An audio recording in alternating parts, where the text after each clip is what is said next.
Stories of the goddess Innana. Among the Sumerian deities, Innana stands out as the most storied goddess, representing love, fertility, and war. She is symbolized by the planet Venus. According to Sumerian poets, she reigned over the heavens and the earth, being both the adornment of society and the joy of Sumer. Innana is the daughter of the moon god and the sister of the sun god Utu and the underworld goddess Ereshkigal. Over the centuries, she has been known by various names in different cultures: Ishtar in Akkadian, Astarte in Jewish tradition, Aphrodite in Greek, and Venus in Roman mythology. The Sumerian writers who created her character embodied in her the qualities they admired and aspired to in women. They elevated her, worshipped her, and immortalized her through countless poems and stories. Innana became a symbol of beauty, allure, compassion, ambition, conflict, leadership, cunning, and most importantly, fertility and procreation. Her stories encompass various themes, including the dispute between Abel and Cain, lovers' encounters, shepherds' unattainable loves, women's cunning and ruthlessness, men's passion and recklessness, and the highest form of sibling love. She managed to bend the will of the supreme god, Enlil, and deceive the wisest god, Enki. With her power of love and sexuality, she granted renewal and fertility to both humanity and nature, and in the temples dedicated to her, respected women of Sumer competed to perform sacred duties. In summary, Innana's powers are as follows. She controls sexual power in both humans and animals. She oversees extramarital sexual activities, being the patron of taverns and prostitution. She exhibits aggressive, male-like behavior, sweeping battlefields clean of corpses like a beast. She drinks better than any male deity and can perform the male dance, which no woman can do. She has the power to transform women into men and men into women. Let's dive into her first story, Inanna and Shukallituda, the sin leading the gardener to death. This story is found in written form on a single tablet in the Istanbul Archive. The story is as follows. Once there was a gardener named Shukallituda. Despite his best efforts, the plants he wished to grow in his garden withered and decayed before they could flourish. The wind coming from the mountains would strike the plants and drain their vitality. In response, the gardener looked up to the sky, gazing east and west. He examined omens and divine laws, gaining new insights. Guided by this knowledge, he planted a tree with a shadow that lasted from sunrise to sunset. The exact type of tree is unknown in his garden. Consequently, his garden began to thrive with all kinds of greenery. One day, after traveling the heavens and the earth, the goddess Innana lay down to rest by the edge of Shukallituda's garden and fell asleep. Observing her, the gardener went to her immediately and assaulted her. When morning came and Innana awoke, she realized the grievous act and became extremely angry. In retaliation, she brought 3 disasters to Sumer. The first was filling all the wells and lands of Sumer with blood, causing the places with palm trees and vineyards to be filled with blood, leaving people unable to find drinking water. The second was sending a devastating wind to Sumer. The third disaster is unclear due to a broken tablet. After each calamity, Shukallituda went to his father to describe the danger he was in. His father advised him to blend in among the Karabashas, the Sumerian people, and hide among them. The gardener, following this advice, could not be found by Innana. Unable to avenge the wrongdoing done to her, Innana became even more enraged and decided to seek advice and help from the wisdom god, Enki, in the city of Eridu. When she arrived in Eridu and met Enki, she learned that Shukallituda had fled there and sought refuge with Enki. Enki promptly delivered Shukallituda to the goddess, and Innana killed him. However, before killing him, she told Shukallituda that his name would not be forgotten and that it would be mentioned in the songs of bards in the royal palace and in the stables of shepherds. This story reveals 2 significant insights. First, the knowledge of protecting plants from the sun with shade-providing trees existed thousands of years ago. Second, the motif of the country being inundated with blood. The latter bears a strong resemblance to a story in the Torah, where the angry God Yahweh turns all the waters of Egypt into blood to punish Pharaoh for not releasing the Israelites from captivity. Inanna's abduction of the me from God Enki. Sumerian writers and theologians believed in a divine force that maintained the order of the gods, known as the me. These me are divine attributes or powers, both positive and negative. Over 100 me were listed, though only 68 are readable and understandable. These attributes include leadership, divinity, exaltedness, sacred cleanliness, music, heroism, city destruction, fear, and peace. In this story, Innana, the goddess of Uruk, desires to civilize her city and improve her people's lives. To achieve this, she needs the me, divine powers and laws, guarded by the wise god Enki. Determined to acquire them, Innana adorns herself and travels to Enki's city, Eridu. Upon her arrival, Enki welcomes her with food, drinks, and beer. Once Enki is drunk, he promises to gift Innana the me. Innana seizes the opportunity, collects the me one by one, and loads them onto her celestial boat. As she sails back to Uruk with the boat full of me, Enki sobers up and realizes the me are missing. He sends sea creatures to retrieve them, but Innana's assistant, Ninshubur, protects the me and the boat each time. Eventually, Innana reaches Uruk with the me, and she is met with great joy by her people. Enki, seeing that the me are now firmly established in Uruk, consents to their permanent stay. The Huluppu Tree. In this tale, a Huluppu tree stands by the Euphrates River. The southern wind uproots the tree and breaks its branches. Innana rescues the tree from the river and plants it in her sacred garden. However, a snake makes its home in the roots. An Anzu bird nests in the branches, and Lilith sets up residence in the trunk. Despite Innana's efforts to protect the tree, she cannot succeed and turns to her brother Gilgamesh for help. Gilgamesh kills the snake, drives away the Anzu bird, and expels Lilith. He then cuts down the tree and crafts a brilliant throne and bed for Innana. This story reinforces the belief in Innana's sacredness and power. The sacred marriage of the goddess Innana. One of the longest and most celebrated stories of the goddess Innana is her marriage to the shepherd god Dumuzi. Around 3000 BCE, Sumerian scholars and theologians believed that by marrying their deities to kings, they could share their powers of fertility and immortality, bringing prosperity to the land. According to the king list, the fourth king of Uruk, Dumuzi, was chosen as Inanna's husband. This union was celebrated in lengthy poetic epics and became an important religious rite. In one version of the story, Innana considers marrying a fisherman, a bird hunter, a farmer, and the shepherd god Dumuzi. When Innana decides to marry, she summons them. Each suitor brings their finest offerings: fish, birds, fresh barley, and dairy products. Innana chooses Dumuzi. Another version tells that Inanna's brother, the sun god Utu, suggests she marry Dumuzi. Although Innana initially prefers the farmer, Dumuzi argues that he is just as worthy as the farmer. He lists what he can offer compared to the farmer's gifts, eventually persuading Innana to marry him. The story unfolds as follows. Utu proposes Dumuzi to Innana, but she prefers a farmer. Dumuzi, however, insists he is as good as the farmer, detailing his contributions. Eventually, Innana agrees to marry Dumuzi, and they exchange passionate promises. Dumuzi vows not to make Innana a servant or force her to spin wool, and promises a banquet of abundance. Innana reciprocates by promising to make him king, provide him with wine and honey, and ensure their vows are remembered through generations. The preparations for the wedding begin.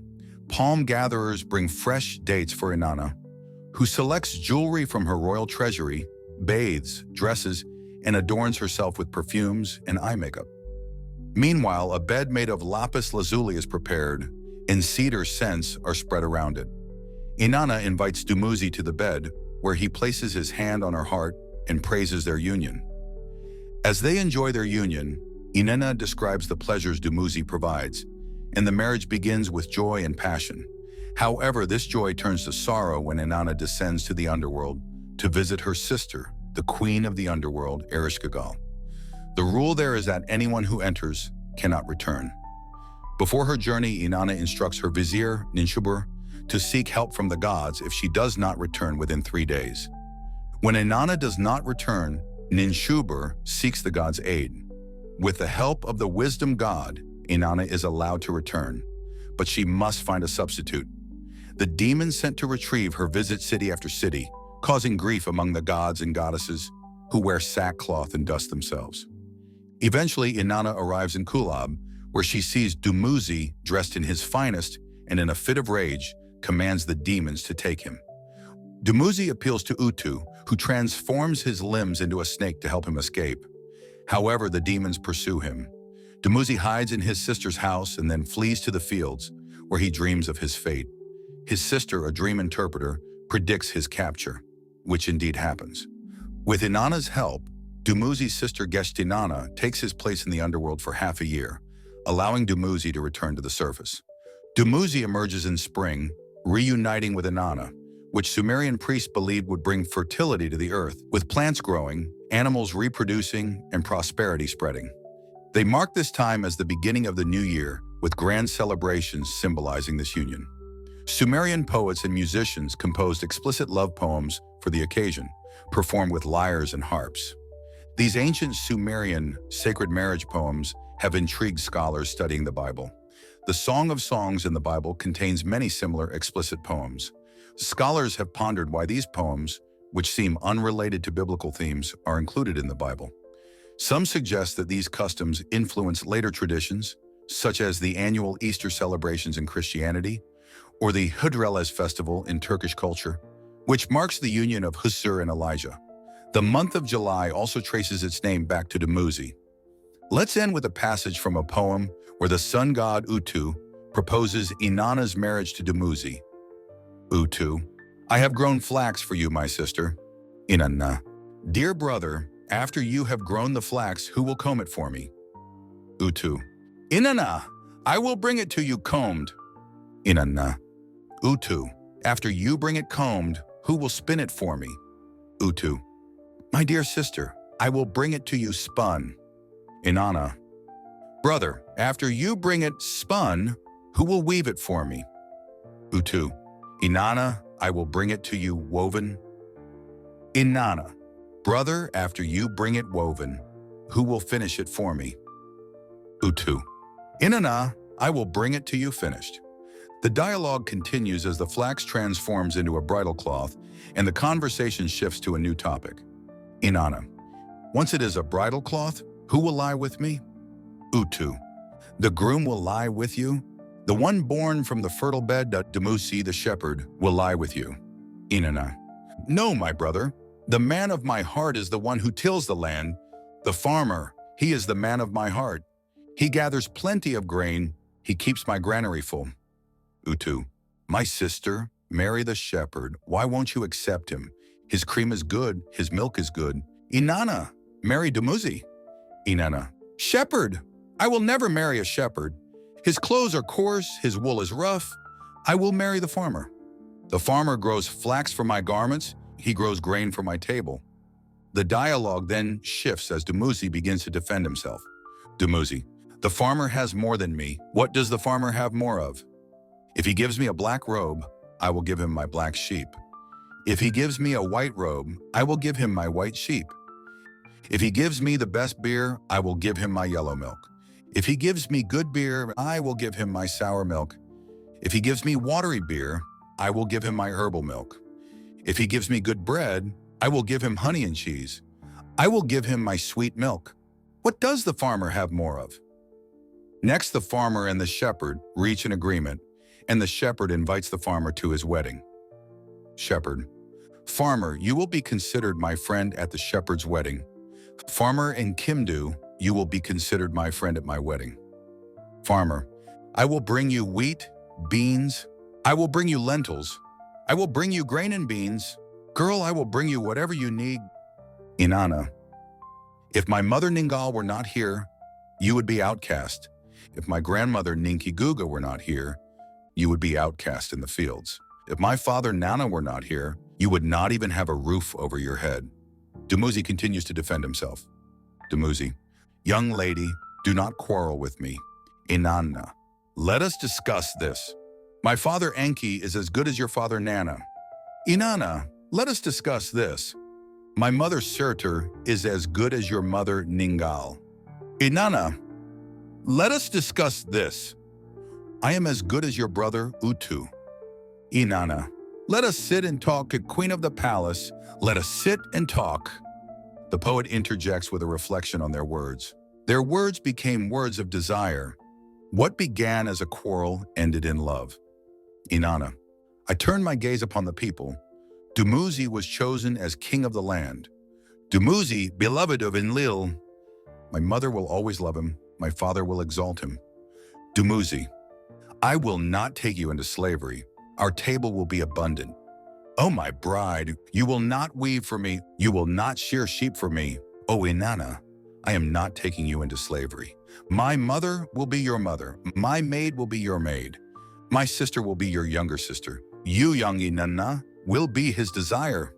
Innana, let the singers in songs carry what I have to say. Let my words pass from ear to ear, from old to young, O honeyed one, my sweet honeyed one. My lord, the honeyed one of the gods. His hands are honey, his feet are honey. Dumuzi, Innana, your bosom is my field. From your broad field, plants spring forth. From your broad field, grain springs forth. I have brought honey to your heart. I have brought honey to your beloved heart. The honey of the mother who gave birth, the twinkling of the stars, my sister. Innana, when you come to the palace, let music play for him. I will pour wine from my lips for him. Thus his heart will be joyful. His heart will be happy.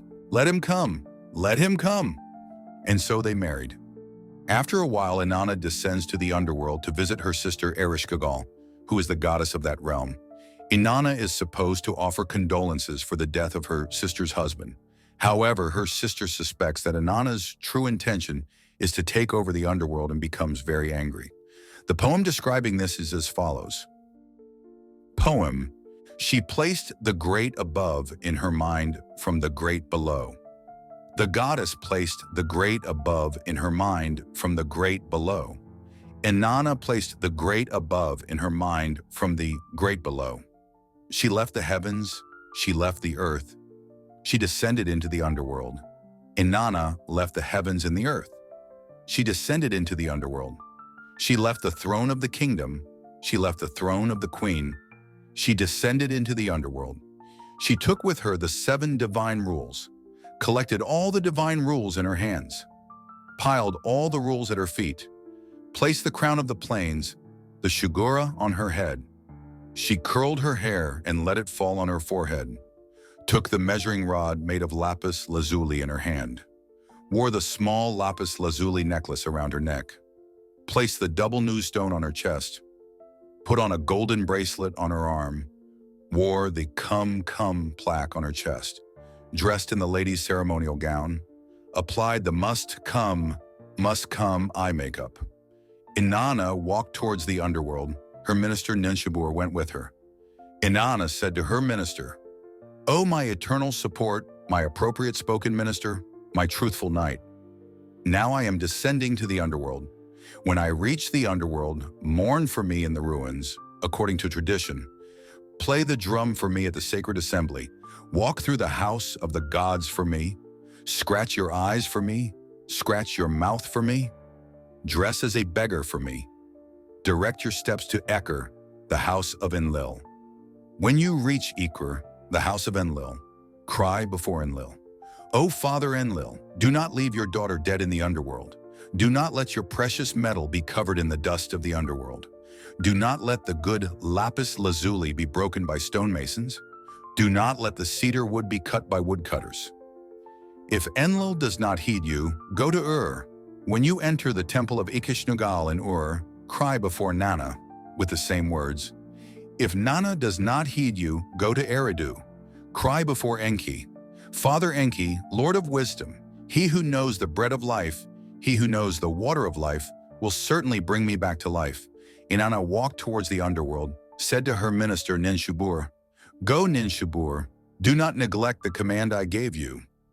As Innana approached the lapis lazuli mountain, the palace, she was brave at the gate of the underworld. She spoke bravely at the palace of the underworld. Open the house, gatekeeper. Open the house. Open the house, Nedi. Open the house. I want to enter alone. Nedi, the chief gatekeeper of the underworld, answered Innana. Who are you, please? Open the house, Nedi. Open the house. I want to enter alone. I am the queen of the place where the sun rises. If you are the queen of the place where the sun rises, why have you come to the place of no return? How did your heart guide you to the road of no return? Innana answered her, I came because my elder sister Ereshkigal's husband Gugalana was killed to participate in the burial rites. Nedi, the chief gatekeeper of the underworld, answered Innana. Wait, Innana, let me tell the queen. Nedi, the chief gatekeeper of the underworld, went to Queen Ereshkigal's house and said, O my queen, a young girl like a goddess, 7 divine laws. After this, there are some missing lines and repetitions. Inanna's arrival angers Ereshkigal. Ereshkigal bit her lip, filled with anger. She said to the chief gatekeeper Nedi, Come, Nedi, chief gatekeeper of the underworld, do not neglect the command I gave you. Lift the bolts of the 7 gates of the underworld. Open only one, the face Ganzer gate of the underworld. When she enters, bring her to me bent over and naked. Nedi, the chief gatekeeper of the underworld, carried out the queen's command, lifted the bolts of the 7 gates of the underworld. Opened one of them, the Ganzir palace of the underworld. She said to Innana, Come, Innana, enter. When she entered, the crown of the plains, Shugura, was taken from her head. What is this, please? Calm down, Innana. This is the rule of the underworld. Oh, Innana, do not defy the rules of the underworld. When she passed the 2nd gate, the lapis lazuli measuring rod was taken. What is this, please? Calm down, Innana. This is the law of the underworld, oh Innana. Do not defy the rules of the underworld. When Innana passed the 3rd gate, the small lapis lazuli stones on her chest were taken. What is this, please? Inanna's questions and the gatekeeper's responses continue in this manner. When she passed the 4th gate, the double nuz stone was taken from her chest. At the 5th gate, the golden bracelet was taken from her arm. At the 6th gate, the come man come chest plaque was taken from her chest. At the 7th gate, the lady's ceremonial gown was removed from her. She was brought before the goddess bent over and naked. Queen Ereshkigal sat on her throne. The Anunnaki, the 7 judges, pronounced the judgment. They fixed their eyes on her with death and spoke to her with angry words. They screamed at her, accusing her. The sick woman turned into a corpse. The corpse was hung on a hook. 3 days and 3 nights passed, and her minister Ninshubur, the loyal minister, the truthful knight, mourned in the ruins according to tradition. He played the drum for her in the sacred assembly. He walked through the house of the gods for her. He lowered his eyes and silenced his mouth for her. He dressed as a beggar for her. He directed his steps to Eker, the house of Enlil. When he entered Eker, the house of Enlil, he cried before Enlil, O Father Enlil, do not leave your daughter dead in the underworld. Do not cover your precious metal with the dust of the underworld. Do not let the good lapis lazuli be broken by stonemasons. Do not let the cedar wood be cut by woodcutters. Do not leave young Innana dead in the underworld. Father Enlil did not heed him, so he went to Ur. In Ur, the moon god Nana, who was sitting in the Ekishnugal temple, also did not heed his words.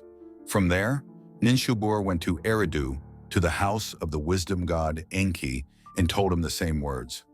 Father Enki replied to Ninshubur, What happened to my daughter now? I am saddened. What happened to Innana now? I am saddened. What happened to the sacred harlot of heaven? I am saddened. He removed the dirt from his nails and performed a Kurgaru ritual, cleaning the dirt from his red-painted nails and performing a Kafaturu ritual. He gave the Kurgaru the bread of life and the Kafaturu the water of life.